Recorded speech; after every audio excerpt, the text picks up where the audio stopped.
Okada Manila is very biggest in the casino. It's the casino. Yeah. Yes. All right. Ang papuntang fountain, Pakatan.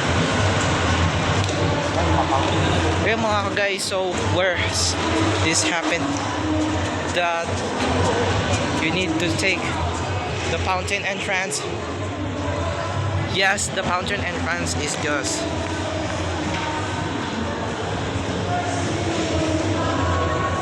operating hours. Yeah, I watched the fountain. Yeah. Yes, for this the fountain is arrive later.